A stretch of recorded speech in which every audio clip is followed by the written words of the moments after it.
Hello everyone, welcome to a new video. मुझे अच्छी तरह पता है आपके दिमाग में डी मार्ट जो येस्टरडे यानी फ्राइडे 3 जनवरी को ऊपर बंद हुआ, उसका ग्रोथ देख के जरूर एक बार तो जरूर आया होगा रिटेल इन्वेस्टर के माइंड में और खासकर मेरे सब्सक्राइबर्स के माइंड में कि क्या ये स्टॉक लेने लायक है। In fact one of our comments also, जब 17% का ग्रोथ टी मार्ट ने दिखाया था क्वार्टर ऑन क्वार्टर, तो ये कमेंट मुझे पहले ही आ चुका था। मैंने तभी सोचा था अपना एक पर्सपेक्टिव इस स्टॉक पे देना आपको जरूरी है। This is not a buy और sell recommendation. Please consult your financial advisor before buying और selling any financial instrument, stock, mutual funds, whatever. So DMart का 52 वीक हाई है 54,000। सबसे पहले इसका ब्रेकअप देखते हैं, इस स्टॉक का गणित समझने की कोशिश करते हैं। So it reached here 52 week high 24 सितंबर 2024, और वहां से ये लगातार नीचे गिर रहा है। 5400, सॉरी 54,000 नहीं, 5485 से लगातार गिरते गिरते गिरते 20 दिसंबर, which is 15 days back, it was around 3,408, which is 2,000 points की गिरावट, यानी 40%, 35 to 40% का डाउन साइड। अब अगर आज के मूव को हम पहले तो इसको डायग्नोस करते हैं, क्योंकि इसमें बिल्डअप हुआ था open interest.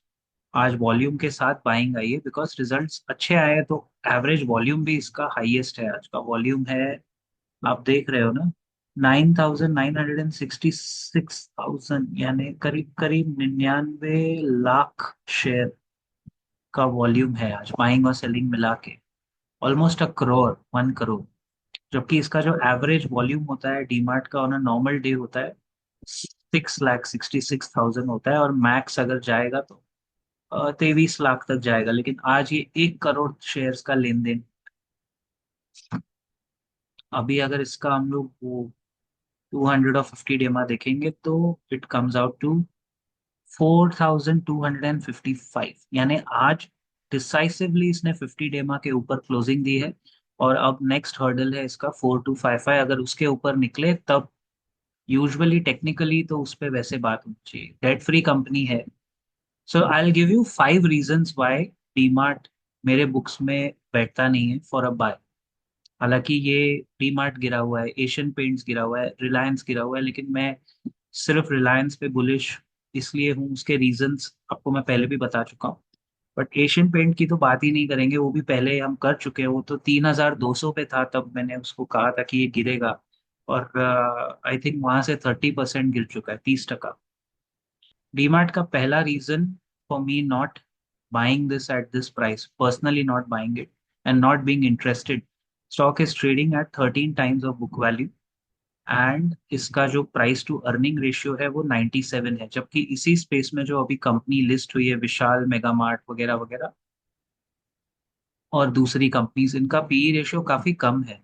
Even something like an ethos, जिसको मैं कंपेयर नहीं करूंगा, ट्रेंड का काफी ज्यादा है। बट जोमेटो और स्विगी के वजह से, सेकेंड रीजन, डीमार्ट को बहुत कंपटीशन मिल रहा है, और वो कंपटीशन आप डिनाई नहीं कर सकते। Zepto, Swiggy, Instamart, Zomato, whatever, you can not deny that competition, right.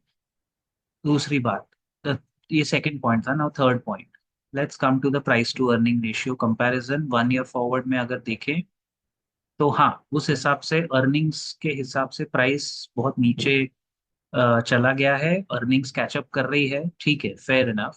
तो थोड़ा बहुत प्राइस के लिए स्पेस है ऊपर आने का। लेकिन गाइस, ये ऐसा स्टॉक है ना जिसपे even brokerage houses are very divided.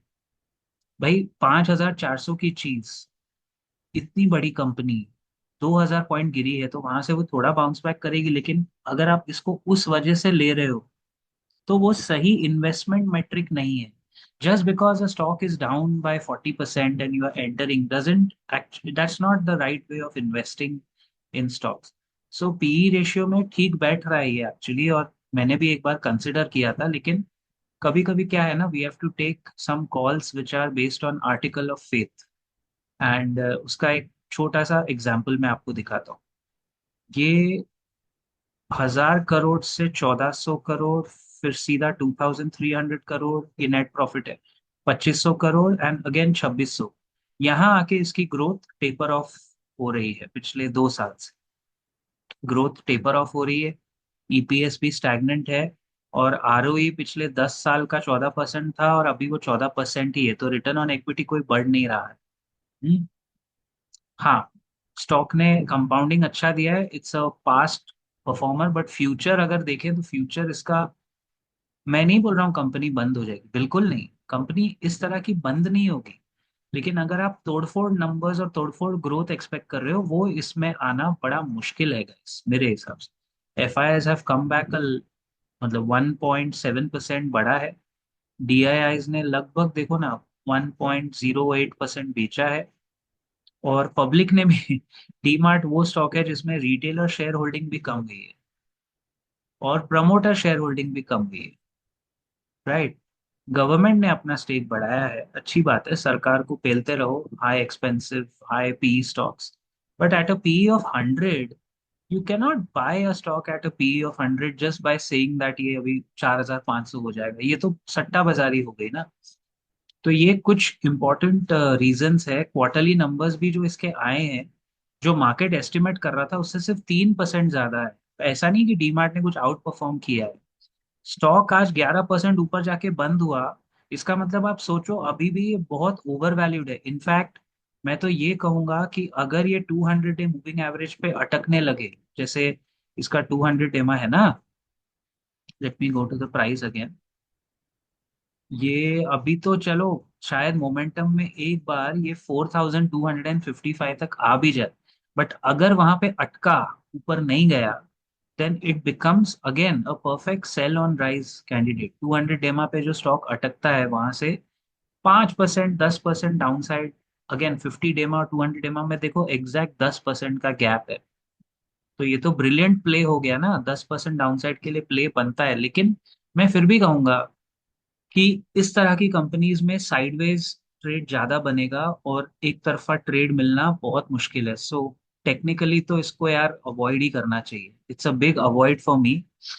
मतलब बड़े बड़े पंडित आपको बोलेंगे ये ब्रूज है, क्या घायल शेर है, और बड़े बड़े आप वादे सुनोगे, बट आई थिंक आपका फाइनेंशियल एडवाइजर आपको बेस्ट बताएगा, और मेरा personal view in my analysis, भाई मैंने ये सब बहुत देखा है, I have burned a lot with these kind of companies, तो मेरे को अभी यहाँ से ग्रोथ इसमें आना eight a P of 100 almost बहुत मुश्किल लगता है। आर ओ ई 14.5% है और पीई इसका 100 पे है, तो कैसे ग्रोथ आएगी, अपने को वो मैथमेटिक गणित समझ में नहीं आता है। I will see you in the next video very soon, till then keep profiting.